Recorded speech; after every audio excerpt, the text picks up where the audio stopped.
বজ্রপাতের সময় বাড়িতে থাকলেই কি নিরাপদ? উত্তর হল না।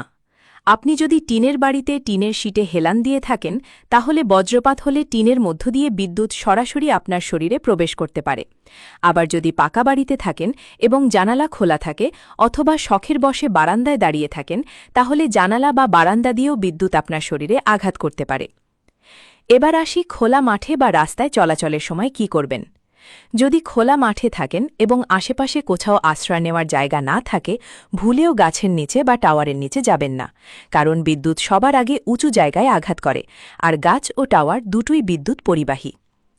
এমন অবস্থায় আপনার করণীয়, পায়ে জুতো রেখে বুড়ো আঙ্গুলের ওপর ভর দিয়ে বসে যান এবং 2 হাত দিয়ে দুটো কান শক্ত করে চেপে ধরুন, যাতে বজ্রপাতের উচ্চ শব্দ আপনার কানের ক্ষতি করতে না পারে।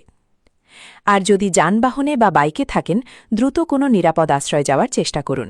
সেটা সম্ভব না হলে যানবাহন ছেড়েই খোলা জায়গায় নেমে আগের নিয়মটাই অনুসরণ করুন। জনস্বার্থে ভিডিওটা সবার সাথে শেয়ার করুন। ধন্যবাদ।